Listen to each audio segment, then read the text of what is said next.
دیکھ رہے ہیں سٹی انڈیا نیوز چینل، حق کی آواز۔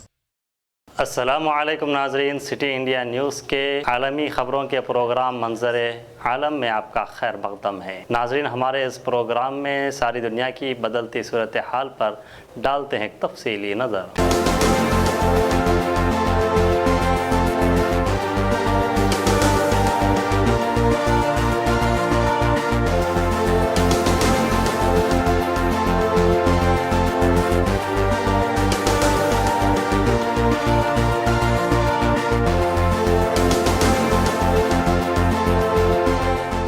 پاکستان نے ناروے کے سفیر کے جی آرسن کو طلب کر کے ان کے ملک کے رسٹائسینڈ شہر بے قرآن کریم کی بے حرمتی کرنے کے واقعے کو لے کر حکومت اور شہریوں کی گہری تشویش سے آگاہ کیا ہے۔ وزارت خارجہ نے ہفتے کو ایک پریس ریلیز جاری کر کے کہا، دفتر خارجہ نے حکومت اور پاکستان کے لوگوں کی گہری تشویش کا اظہار کرنے کے لیے ناروے کے سفیر کو طلب کیا گیا۔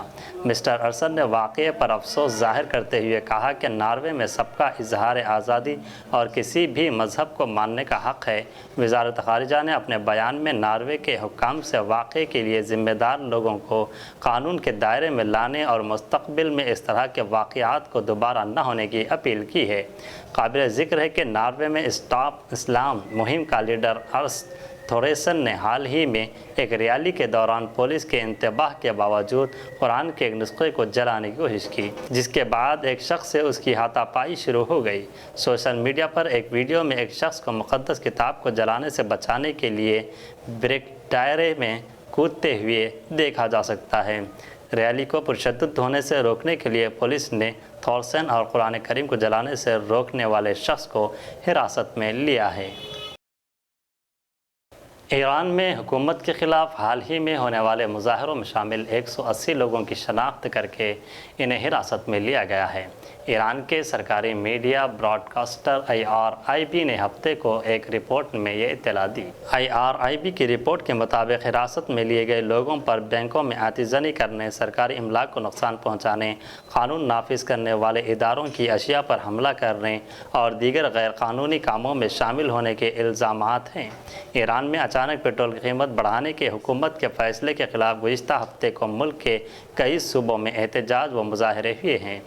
کچھ مقامات پر ہونے والے احتجاجی مظاہروں نے پرتشدد شکل اختیار کر لیا، جس سے مظاہرین اور سیکورٹی فورسز کو زبردست نقصان ہوا۔ اس کے بعد ان احتجاجی مظاہروں کے خلاف ایران کے کئی حصوں میں ریلیاں نکالی گئیں۔ صدر حسن روحانی کے مطابق ایران کی قومی سلامتی کو کمزور کرنے کے لیے امریکہ اور اسرائیل کی طرف سے یہ احتجاج منعقد کیے گئے تھے۔ امریکہ کی قومی سلامتی کے مشیر رابرٹ اوبرائن نے کہا ہے کہ یوکرین کو شمالی اوقیانوس معاہدہ تنظیم ناٹو میں شامل کرنا فی الحال اس کے ایجنڈے میں نہیں ہے، کیونکہ اتحادی روس سے کسی بھی قسم کے تصادم نہیں چاہتے۔ مسٹر اوبرائن نے ہفتے کو ویلی فیکس بین الاقوامی دفاع پلیٹ فارم پر یہ بات کہی۔ مسٹر اوبرائن نے صحافیوں کو بتایا، مجھے نہیں لگتا کہ یوکرین اور ناٹو کے لیے یہ اب ایجنڈے پر ہے۔ روس یوکرین کے ساتھ سرگرم جنگ میں لگا ہوا ہے۔ مجھے نہیں لگتا کہ ناٹو کے رکن کے طور پر یوکرین کو شامل کرنا مجموعی طور پر ناٹو کے لیے اہم ہو جائے گا۔ ہم روس کے ساتھ تنازع نہیں چاہتے، ہم روس کے ساتھ جنگ نہیں چاہتے۔ ناٹو کا مقصد روس کے ساتھ جنگ سے بچنا ہے۔ قومی سلامتی کے مشیر نے کہا کہ روس کے ساتھ تنازع میں امریکہ مسلسل یوکرین کی حمایت کرے گا۔ روس نے کہا کہ یوکرین میں جاری جدوجہد سے اس کا کوئی لینا دینا نہیں ہے۔ یوکرین کی پارلیمنٹ نے فروری میں آئین میں ترمیم کر کے یورپی یونین اور ناٹو کی رکنیت حاصل کرنے کا راستہ صاف کر دیا تھا۔ قابل غور ہے کہ 2014 میں اقتدار کی تبدیلی کے بعد یوکرین نے اپنی ناوابستہ پالیسی کو منسوخ کرتے ہوئے ناٹو میں شامل ہونے کے اپنے ارادے کی تصدیق کی تھی۔ اقوام متحدہ سلامتی کونسل UNSC نے کیمیائی ہتھیاروں کے استعمال کی پھر مخالفت کرتے ہوئے کہا کہ اس کے استعمال کرنے والوں کو جواب دہ بنانا چاہیے۔ نے جمعہ کو اپنے بیان میں کہا کہ کسی بھی صورتحال میں کسی بھی وقت کیمیائی ہتھیاروں کے استعمال کرنا قابل قبول نہیں ہے اور یہ بین الاقوامی امن اور سلامتی کے لیے خطرہ ہے۔ 15 رکنی ٹیم نے باہمی رضامندی سے اس کا اعلان کیا کہ جس میں برطانیہ نے ڈیولپ پیداوار جمع کرنے اور کیمیائی ہتھیاروں کے استعمال روکنے کی حمایت کی۔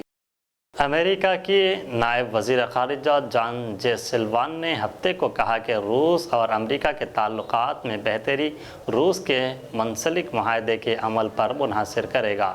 اس معاہدے میں مشرقی یوکرین میں فوج اور روس نواز علیحدگی پسندوں کے درمیان جنگ بندی کا التزام ہے۔ جاپان کے ناگویا میں جاری G20 اجلاس سے الگ روس کے وزیر خارجہ سرگوئی لاروف اور مسٹر سلوان نے میٹنگ کی۔ میٹنگ کے دوران مسٹر سلیوان نے کہا کہ روس کے منسک معاہدے پر عمل اور امریکہ کے جمہوری عمل میں اس کے دخل کو روکنے سے دونوں ممالک کے درمیان تعلقات کو بہتر بنانا ہوگا۔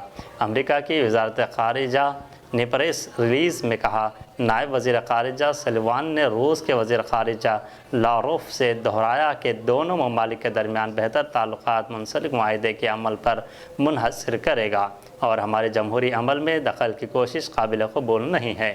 بیان کے مطابق دونوں رہنماؤں نے دو طرفہ علاقائی تعلقات اور بین الاقوامی سلامتی، شمالی کوریا اور شام سے چیلنجز اور دہشت گردی سے نمٹنے میں تعاون اور حکمت عملی اور سیکیورٹی پر بات چیت کی۔